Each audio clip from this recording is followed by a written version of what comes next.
एक मिनट, राहुल अरोड़ा साहब हमारे साथ हैं, एक बार जल्दी से उनसे बजट पर प्रतिक्रिया ली जाए। राहुल जी बताएं, बजट देखने के बाद बाजार पर आपका व्यू। बहुत ही पॉजिटिव है अनिल जी। जैसे मार्केट का रिएक्शन है, दो तीन चीज़ें हैं जैसे आप चर्चा कर रहे थे। आई थिंक इसमें सबसे बड़ा इन्फ्लुएंस मुझे लग रहा है अनिल जी के जो कैपिटल स्पेंडिंग की बात हुई है 10 लाख करोड़ की, which is a 33% increase on last year. हमारा खुद का प्रोजेक्शन था 15%, so this is 15% higher than what we were anticipating. लेकिन अगर आप टोटल एक्सपेंडिचर से इस कैपिटल एक्सपेंडिचर को निकाल दें तो आपका रेवेन्यू एक्सपेंडिचर मोटा मोटी फ्लैट आता है। Just it's a very minor increase, which actually means कि अगर आपके your tax collections need to be pretty much on point, because थोड़ी भी अगर इसमें 19-20 हुई तो ये जो आपका 5.9% का फिजिकल डेफिसिट नंबर है ये थोड़ा स्लिप हो सकता है। तो it is, if you exclude the capital expenditure and just look at the revenue expenditure, there is the numbers will have to pretty much add up. Obviously taxation की बात की थी हमने अनिल जी बजट में जाने से पहले। I think they've done enough for the bottom of the pyramid and they've given some relief at the upper end. अब यही देखना बाकी है कि नेट ऑफ एग्जेम्पशंस, और वो हम स्टडी कर रहे हैं कि ओल्डर रेजीम में बेटर रहेगा या इस रेजीम में। बट वित्त मंत्री ने थोड़ा तो कह दिया है कि अगर आप नए रेजीम में भी आ जाएं तो आपकी सेविंग्स कुछ, अगर आपका इनकम 15 लाख का है तो करीबन 1.5 लाख की सेविंग होगी। तो आई थिंक इनकम टैक्स पे ठीक है। एक ही मेन थीम है energy, infra infra infra and more infra. तो अगर आप पोर्टफोलियो बना रहे हैं अगले 1 साल का, तो I think infra, cement, banks and FMCG, this should be your overweight position for the market. I would be relatively underweight on most if I was forming a portfolio. इसका एक इंपॉर्टेंट चीज ये भी है एनर्जी, इस budget पे मुझे लगता है, क्योंकि आपने 10.5% का नॉमिनल जीडीपी ग्रोथ ले लिया है, तो आप जीडीपी ग्रोथ को अज्यूम कर रहे हैं 6%, तो आप इन्फ्लेशन अज्यूम कर रहे हैं 4.5%। तो अगर आप 5.9% का फिजिकल डेफिसिट अज्यूम कर रहे हैं और 4.5% का inflation, I will stick my neck out, Anilji, and say that RBI is not going to hike rates next week. I think the RBI, basis this document and the inflation projections, is done with interest rate hikes. I would be shocked to see the RBI now go ahead and hike interest rates. आपका 10-year bond yield भी देख लीजिए, 7.37 था, policy में जाने से पहले 7.3 हो चुका है। सो जैसे नवनीत जी भी बता रहे थे, I think it's a very interesting positioning from a fixed income stand point on how you want to view it.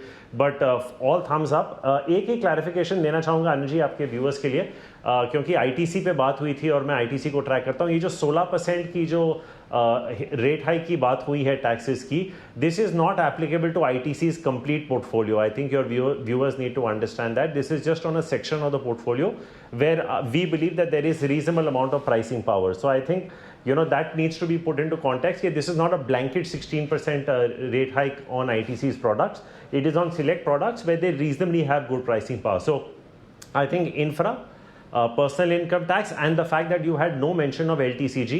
And Anuji, I think this is the beginning of rationalization of taxes at the upper end. तो अभी तो आपने देखा है कि 42 का 39 हो गया है। I think the government is now very confident with its GST collections and other revenue receipts कि ये progressively नीचे भी आ सकता है, which is why you have the Nifty up 250 points.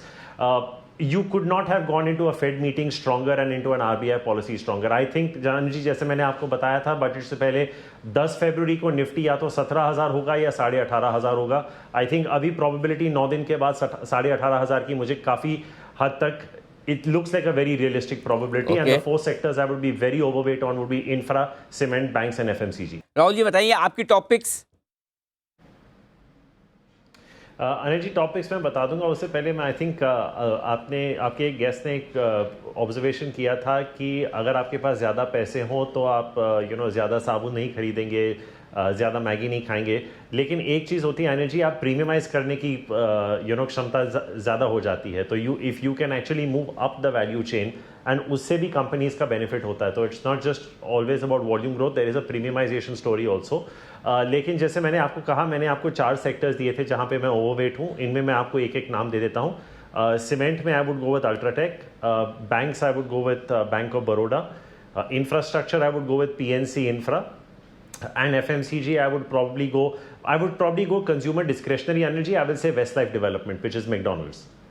Life insurance company के शेयरों में बड़ी तेज गिरावट देखने को मिल रही है। टॉप लूजर है HDFC लाइफ 7% के नुकसान के साथ, SBI लाइफ 6% नीचे, मैक्स फाइनेंशियल 5.5% नीचे और ICICI प्रूफ 5% नीचे। तो ये चारों ही life insurance stock top loser है इस वक्त बाजार में। राहुल जी बताएं सर, प्रोविजंस के बाद क्या कुछ खराबी है?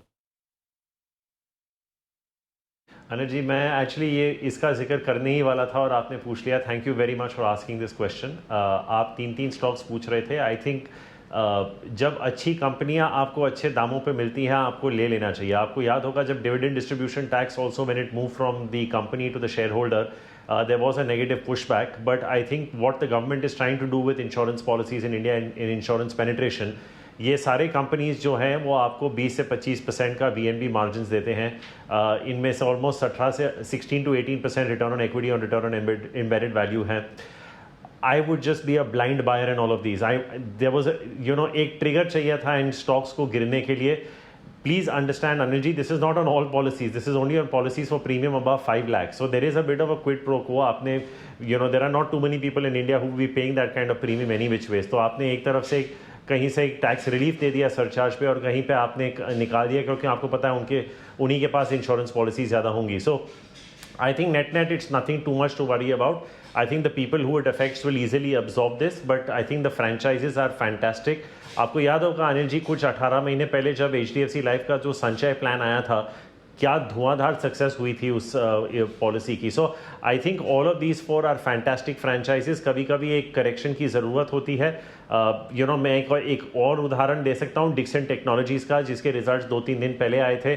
कमाल की कंपनी है, स्टॉक 30-40% गिर चुका है। It is at times like these Anil ji, अगर आप इन स्टॉक्स को इन मौकों पे नहीं खरीदेंगे then you have no right to say that I lost money into the market. You have to look at these good quality companies at certain turning points, and आज आपको insurance companies में turning point मिल रहा है। लोग valuations की बात करते थे। I think most of these companies have gone through a time wise correction. आप HDFC लाइफ इंश्योरेंस का देख लीजिए, एक time 4.5 times price to embedded value था। There is been a huge time wise correction. So no question in my mind, don't buy all four obviously, लेकिन this is definitely a sector to be in and you can take your pick. All of their financials are give or take in the same reason. तो एक बार जरा मैं mutual funds के लिहाज से राहुल जी से राय लेना चाहता हूँ कि क्या म्यूचुअल फंड वाले स्टॉक्स, उनके लिए चूंकि इक्विटी तो अच्छी चली रही है, अब डेट के लिए भी एक लेवल प्लेइंग फील्ड हुआ है और प्लस डेट में पैसा लगाना अट्रैक्टिव होगा। कोई म्यूचुअल फंड स्टॉक आपको पसंद है सर? बिल्कुल अनिल जी, आपको याद होगा जब डीमोनेटाइजेशन हुआ था, जब प्रधानमंत्री ने ये अनाउंसमेंट किया था, उस वक्त जो म्यूचुअल फंड इंडस्ट्री की साइज़ थी वो करीबन 4.5-5 लाख करोड़ की थी। वो करीबन ऑलमोस्ट 9 से 10 गुना हो चुकी है। तो ऑब्वियसली एक AUM इम्पैक्ट, जो प्राइस इम्पैक्ट भी आता है इसमें, but I think the fact that you have consistently now got into that 10 to 15,000 crores of monthly SIPs. कुछ म्यूचुअल फंड्स के रिटर्न ऑन इक्विटी 20% प्लस है energy. I think it's definitely worth looking at. कुछ हैं जो अभी शायद list भी होंगे। SBI mutual fund is not listed, ICICI prudential mutual fund is not listed. जहाँ तक हमारी कैलकुलेशन है इनके ROEs 30% प्लस हैं। तो आपके पास फिलहाल 3-4 ऑप्शंस हैं, 2-3 और आएंगे। When you're looking at a basket, I am extremely bullish because I think the financialization of savings has happened. जो 2016 से पहले हम रियल एस्टेट, गोल्ड वगैरह की बात करते थे, आज सब लोग इक्विटीज़ की बात कर रहे हैं। हमारे बिजनेस के लिए तो अच्छा ही Anil ji, because our clients are mutual funds, so whichever way the market moves, I'm happy because they have to invest that money in via intermediaries like us. But I would be a huge buyer into mutual fund stocks as well. On a lighter note, Anil ji, Ajay साहब कह रहे थे कि एक ज़माना था कि top 100 में से 27 के पैसे वो मैनेज कर रहे थे। आई थिंक वो 27 के मैनेज करते करते वो भी उस टॉप 100 में आ चुके थे। तो I think on a light